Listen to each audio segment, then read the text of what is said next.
bienvenidos a un nuevo programa de Estado de SATS.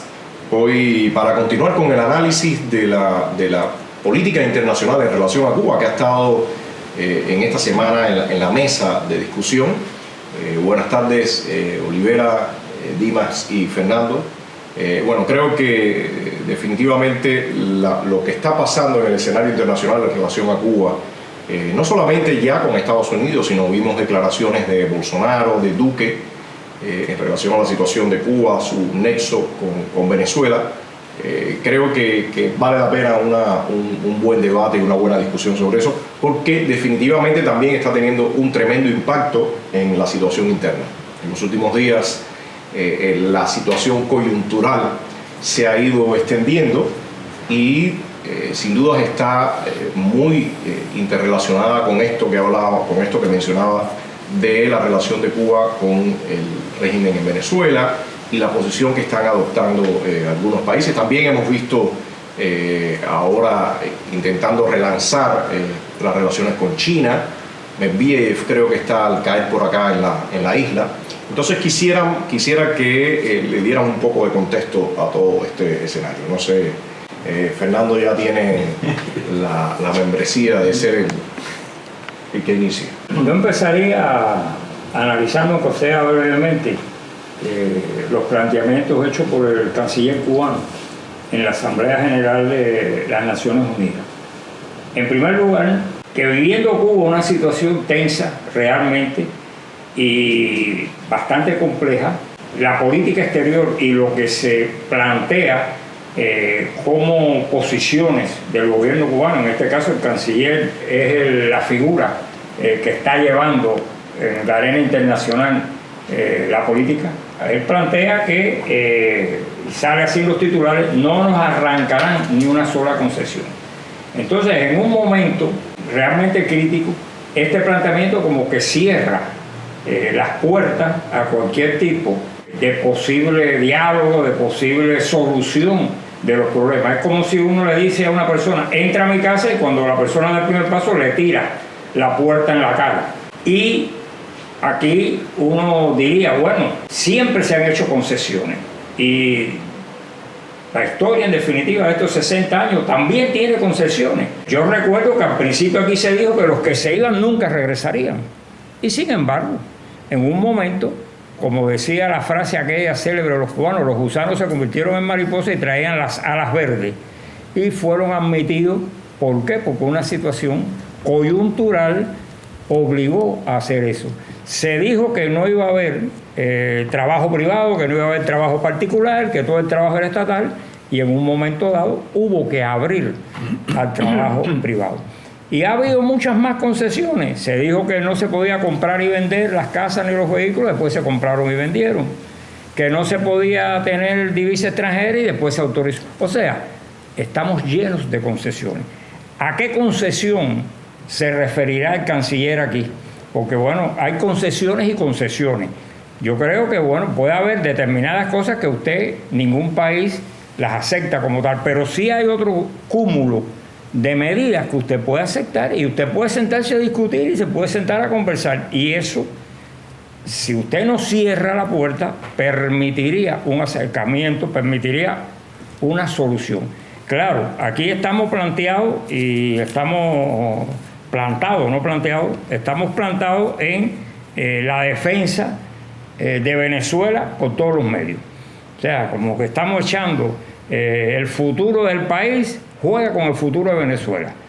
Nos hemos unido tanto al régimen venezolano que es como si fueran dos hermanos. Ya no son las dos salas aquellas de Puerto Rico, no, ahora es más bien de Venezuela. Siameses, ¿no? Somos siameses y no tenemos por qué ser siameses en ningún país.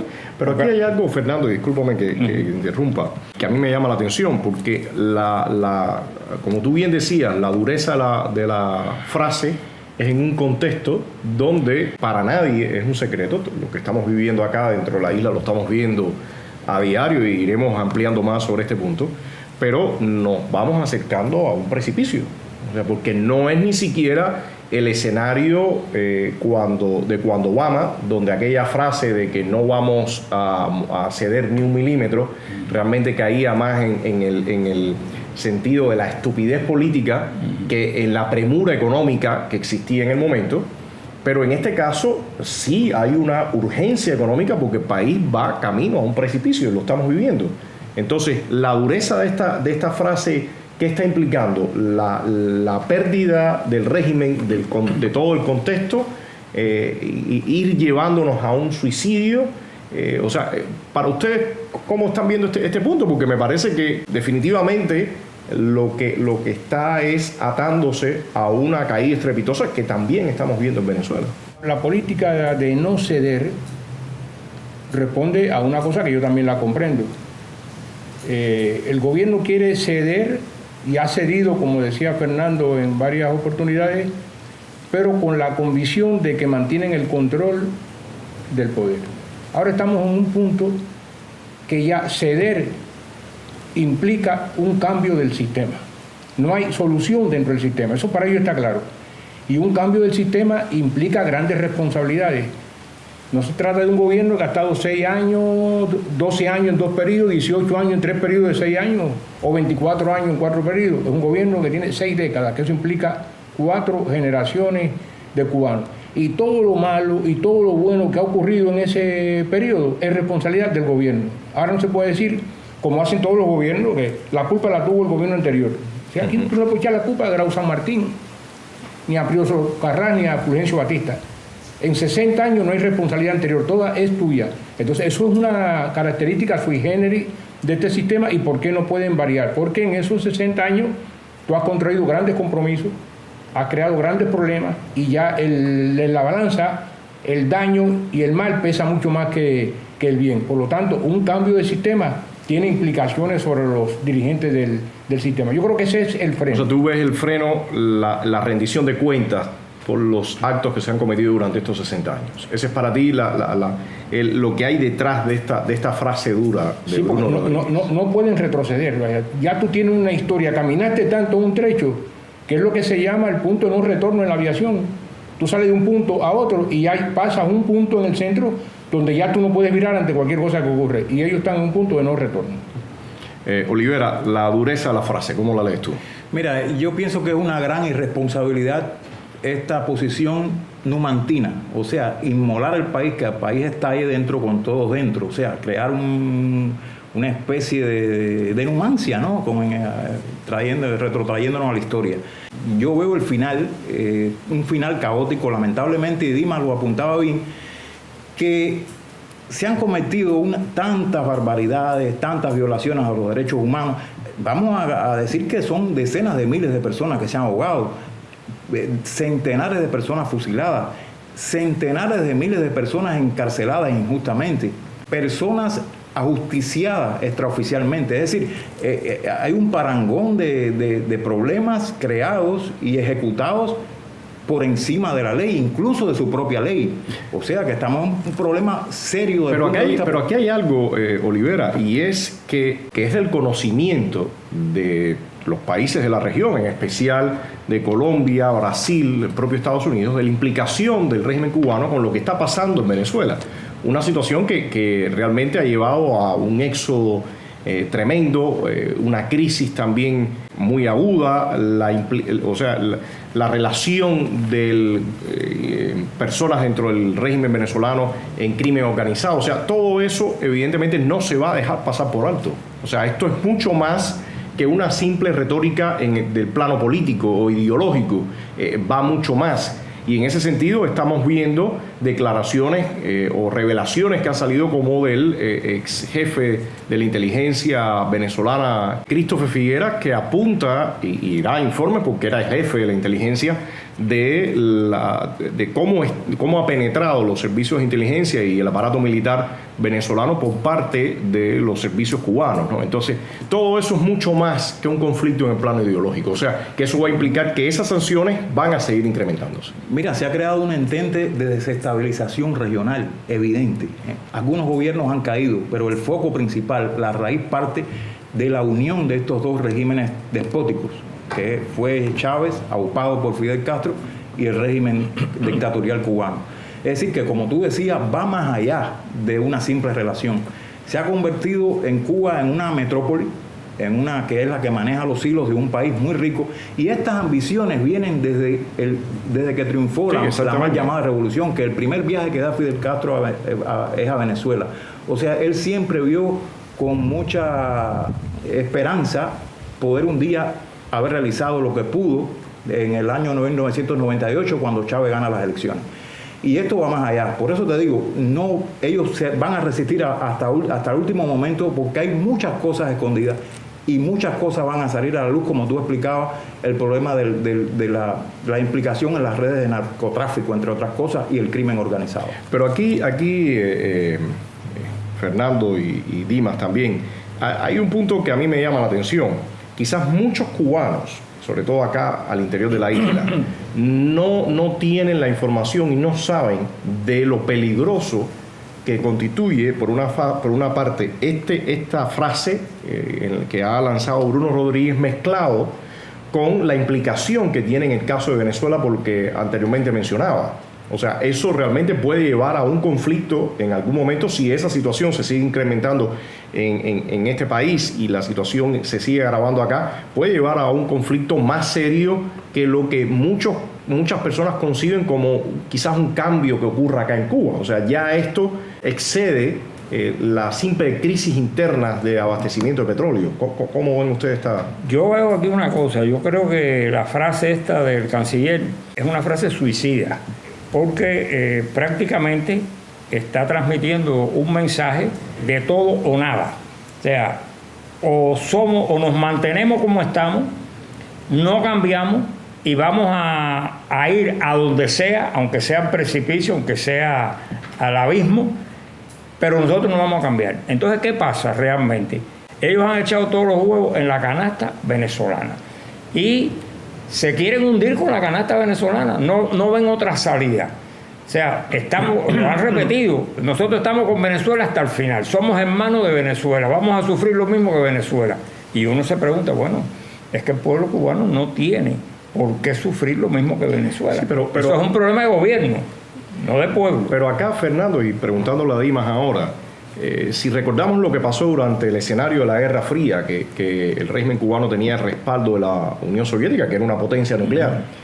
Yo recuerdo el intercambio que hubo o los mensajes que enviaron Kissinger con Carlos Rafael Rodríguez para que Cuba se retirara de África y que en cambio podría levantar el embargo. En ese momento Fidel Castro rechazó esa idea, pero tenía a la Unión Soviética cuidándole las espaldas, ¿no? Y todo el acuerdo que se había hecho de no intervenir en la isla y todo esto. De todas formas, recordemos lo que pasa en Granada.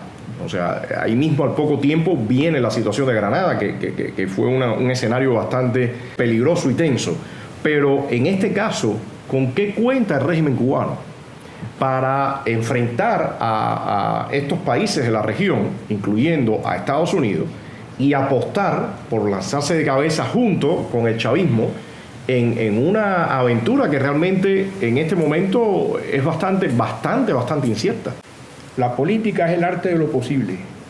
O sea, con la política usted negocia, busca soluciones, cede, plantea exigencias, pero está negociando. La política es el arte de la negociación, es para eso. Cuando usted se sale de la política e intenta implantar su voluntad, y esa es la característica del líder que tenía la Revolución Cubana, de hacer su voluntad, pues ya está fuera totalmente de la política. Y eso conduce a lo que estamos viviendo en estos momentos. Hay que tener en cuenta que además esto se manifiesta en que la política exterior tiene que ser una manifestación de la política interior. No puede haber dos políticas diferentes. Entonces, si usted tiene una política al exterior y me está hablando de autodeterminación, de independencia, porque lo que nos quieren es condenar, no nos permiten ser libres e independientes, y entonces yo miro hacia el interior y resulta que la libertad es para afuera, que adentro todo el mundo tiene que estar sujeto de mano, nadie puede hacer una manifestación, nadie puede tener un criterio, nadie puede tener otro partido político. Entonces, esa contradicción, pues naturalmente tú la sostuviste durante un tiempo, como tú decías, porque había otro escenario. ahora en este escenario, la misma política esa de no cambiar nada y de no ceder, eso es sencillamente una vocación suicida. Porque de hecho otro de los temas noticiosos de esta semana es la negación de la visa del ministro de Salud Pública con una delegación que iban a un evento de la Organización Panamericana de la Salud. Todos sabemos que en los últimos años el régimen ha reportado desde el orden de 11.000 millones de dólares anuales por entrada, 7.000, 6.000, o sea, ha estado en ese rango. Y el conflicto que se desata a partir de la situación del programa Más Médicos en Brasil, bueno, ha develado ahora situaciones bastante complejas con la Organización Panamericana de la Salud, ahora testimonios de médicos que estuvieron en Venezuela denunciando el trato como mano de obra semiesclava. O sea, todo eso también cierra otras de las puertas, no solamente en el plano político, porque usaban políticamente este renglón, sino también en el plano económico. Entonces, ¿cómo ven ustedes este punto? Es un punto que está trayendo ahora fricciones y, como decía, no solamente es un golpe en el plano de lo económico, sino también en el plano político.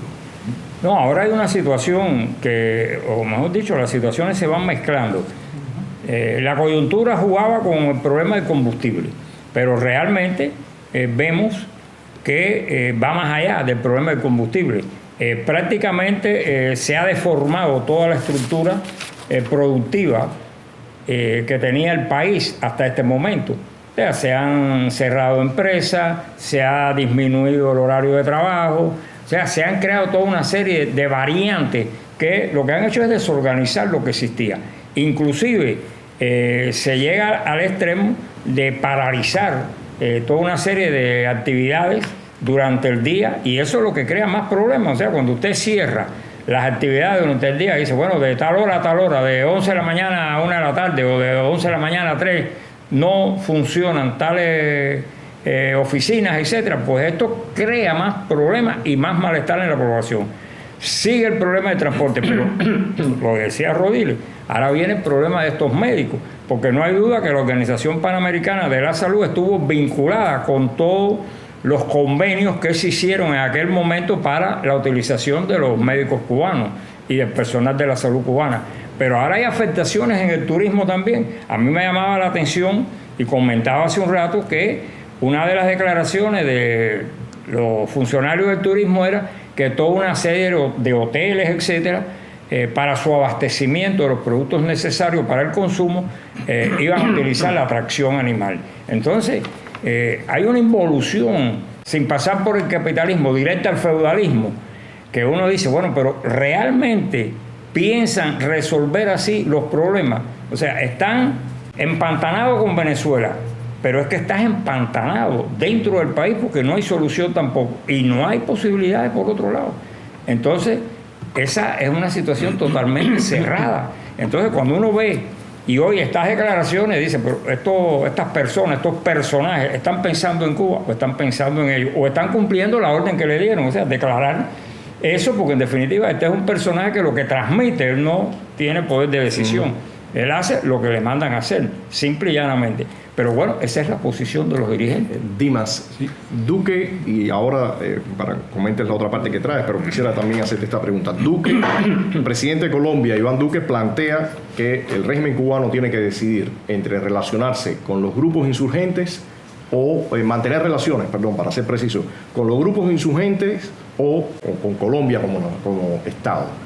¿Cómo ves tú también? Sí, es un planteamiento definitorio. Lo que pasa es que la respuesta para mí que da el gobierno cubano es que no va a renunciar a eso, porque lo que había dicho anteriormente, o sea, la renuncia es un cambio de política a esta altura, implica la pérdida total del poder. El gobierno cubano no va a ceder y va a seguir aliado con la guerrilla y con todo el que tenga que ver con la desestabilización de otros gobiernos aquí en América. Hay un principio, con independencia. Por ejemplo, yo soy una gente totalmente neutral y digo, yo no sé cuáles son las causas en que Estados Unidos y Venezuela tienen ese problema, pero entre ellos hay una guerra y son enemigos, y el principio de la guerra es que el enemigo, el amigo de mi enemigo es mi enemigo. Entonces, si tú te pones al lado de Venezuela, pues ya tú eres amigo de Estados Unidos, y enemigo de Estados Unidos. ¿Y enemigo de quién? De la mayor potencia económica y militar del mundo. aquí. Y nosotros no tenemos ni economía, ni Fuerzas Armadas, ni nada para estar queriendo jugar ese papel en el mundo. Eso es un problema serio.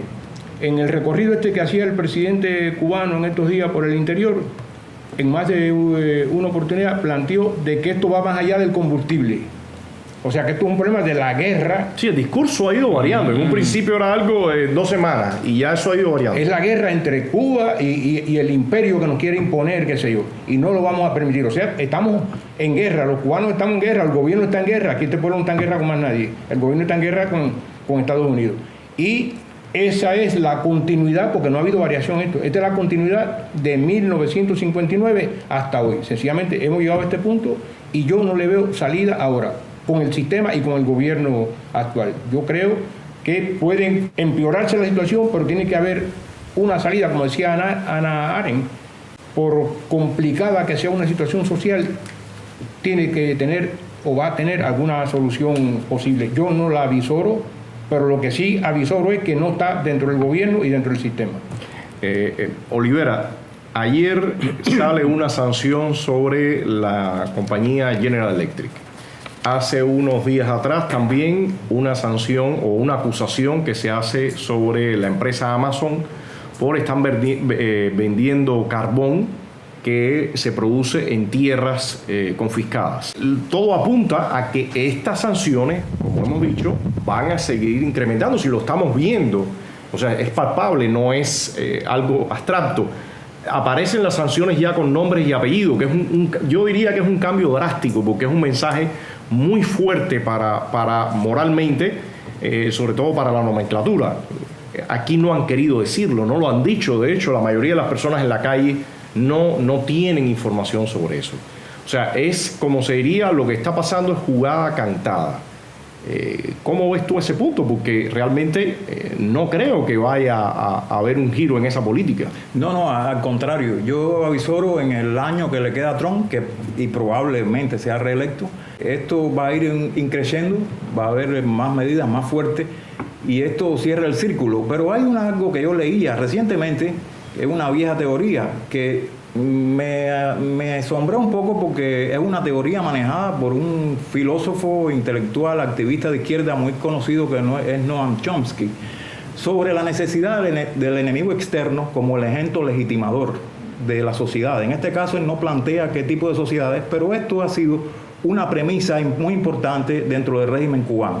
O sea, la creación, estar a 90 millas de la mayor potencia del planeta, al menos desde el punto de vista económico y militar. Pero esto yo creo que está girando, se va a convertir en algo contraproducente. Lo que fue una herramienta de legitimidad se está convirtiendo en algo muy contraproducente, que puede dar al traste a una ruptura violenta del status quo en Cuba. Está claro cuando la administración Obama puso todas las cartas sobre la mesa de manera unilateral. Y ¿cuál fue la respuesta? Una patada a la mesa. Le iban a regalar un sombrero de plomos para su cabeza. Efectivamente. Entonces, la jugada yo creo que le está saliendo muy mal, y esto va a ser una suma de factores. No solamente en el diferendo Cuba-Estados Unidos, se van a ir sumando otros factores desde el punto de vista regional, y también, aunque parezca que no en estos momentos, la Unión Europea en algún momento va a tener que reaccionar de una manera diferente a la que ha reaccionado hasta ahora en referencia a la situación de los derechos humanos en Cuba. Sobre eso que decía Olivera, hay un principio que es que los conflictos exteriores tienden a desmovilizar los conflictos al interior de los países. Pero también todo esto tiene su contexto. Eso dio resultados en un contexto. Ya en este momento, el azuzar el enemigo exterior y esa campaña, ya eso no tiene el efecto que lo tuvo antes ni lo va a tener. Y la prueba es que nosotros en Cuba, los revolucionarios siempre han criticado el anexionismo, y nunca ha habido una condición tan favorable al anexionismo como lo de ahora, que hay un % alto de la población cubana fuera del país y un % altísimo mayor que está loco por irse del país. O sea que ya eso no tiene ningún efecto en la población cubana.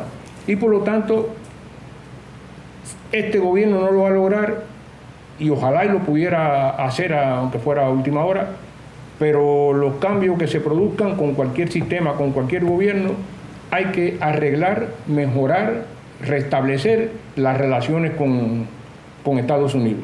La política confrontacional con el gobierno de los Estados Unidos desde 1960 ha conducido al punto donde nos encontramos. El fracaso total, el retroceso de Cuba en todas las esferas, desde la economía hasta la cultura, y eso no tiene otra solución que el mejoramiento, que el restablecimiento de las relaciones con Estados Unidos, que lo hará o lo hace este gobierno que viene ahora o lo hará otro gobierno, pero hay que cambiar el gobierno y el sistema, de tal manera que esta ventaja, porque es una ventaja tener la mayor potencia económica a 90 millas y con 2 millones de habitantes de tu país, y entonces pasar de 60 años con este pueblo pasando necesidades por esa supuesta confrontación ideológica, porque la ideología está por encima de todo. Bueno, incluso en las últimas intervenciones esta de Díaz-Canel también en su visita, uno de los puntos que volvió a retomar es que lo más importante ahora es la preparación ideológica de nuevo, o sea, ya la economía y todo eso pasó a segundo plano. Lo importante es tener una ideología sólida, y la ideología es representante de una idea, de un partido, y esto es un pueblo, esto no es un partido. Bueno, Dimas, hablando de gobierno, en unos días, el día 10 de octubre, se supone que va a venir Díaz-Canel nuevamente, es lo que a todas luces se ve con su nuevo gobierno, ¿no? Entonces, ¿qué creen ustedes de eso? No hay, ni se sabe, o sea, lo curioso es que a estas alturas no se conoce ni siquiera quiénes son los postulados o las propuestas, no se sabe nada. Este es el tipo de elección realmente más delirante que uno puede imaginarse, pero es la que es, ¿no? Bueno, el sistema no va a cambiar en una semana, como plantea Dima, que hay que cambiar el sistema y el gobierno. El gobierno va a parecer un gobierno, pero tampoco va a cambiar. Es el mismo gobierno, más o menos con un poco de colorete, algunas figuras variarán.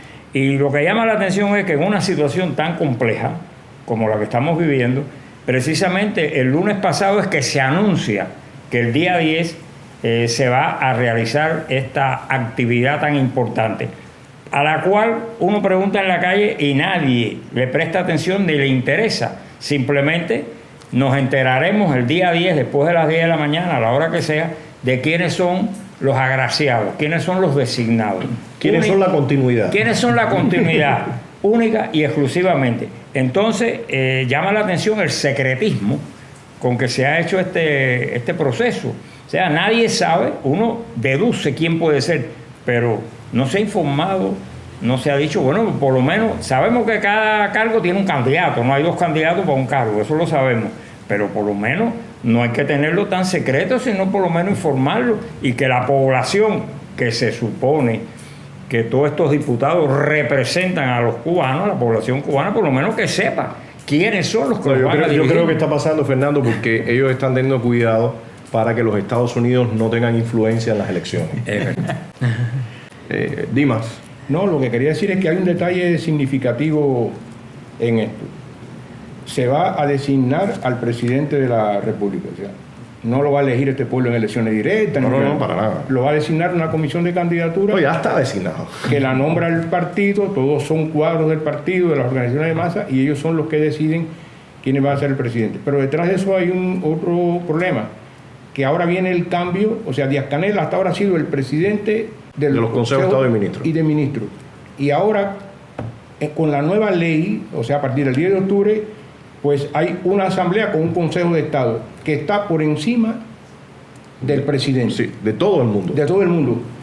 Y o Díaz-Canel, si es la figura, pasa a este nuevo cargo y otro queda de presidente, o pone a otra figura y Díaz-Canel entonces queda por debajo de eso. Eso es una cosa interesante. No, yo creo que él va, mi opinión es que él va a seguir representando esa figura de presidente de la República de Cuba con el vicepresidente.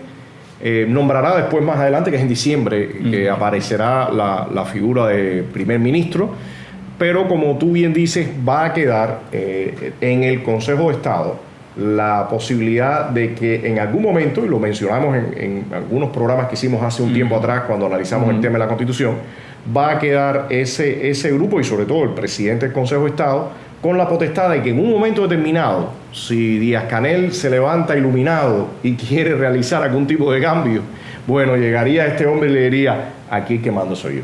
Entonces yo creo que al final el diseño que hicieron fue precisamente para que nunca Díaz-Canel se ilumine, ¿no? Estamos ante un régimen militar. Las figuras clave es el secretario general del partido, que es Raúl Castro, y un grupo reducido de generales. Y la principal figura del ejército. Esos son los que tienen la última palabra. Los demás son figurones que manejan a sus antojos, y eso no va a cambiar nada las políticas del país, lamentablemente. Bueno, yo creo que todo este diseño era para un escenario distinto al que están viviendo. Ahora mismo poco importa y como tú bien has dicho, Fernando, a nadie en la calle le importa, no hay prensa extranjera interesada en eso. O sea, todo eso era, yo digo, para un show que estaba armado en otro contexto que ahora simplemente colapsó y a pesar de toda la crisis tienen que seguirle dando curso porque era un guión ya escrito, ¿no? Pero no creo que va a ocasionar ningún tipo de alteración. Bueno, creo que la próxima semana, después, en el próximo programa vamos a tener toda la información del nuevo presidente, su programa. Fernando, que está inquieto por si trae o no trae un nuevo programa de gobierno. Yo creo que en la próxima semana te van a complacer y quizás tú estás pesimista, pero te vas a encontrar con que la verdad que el hombre traía algo debajo de la manga y nosotros no lo estábamos previendo, ¿no? Pero bueno, entonces gracias por estar en el programa y nos vemos la próxima semana para hablar realmente de ese nuevo gobierno y las perspectivas que tenemos a futuro. Así que bueno, muchas gracias y nos vemos en un próximo programa de Estado de SATS. Para apoyarnos puede visitar nuestra página estadodesats.com y desde allí realizar cualquier donación. Gracias.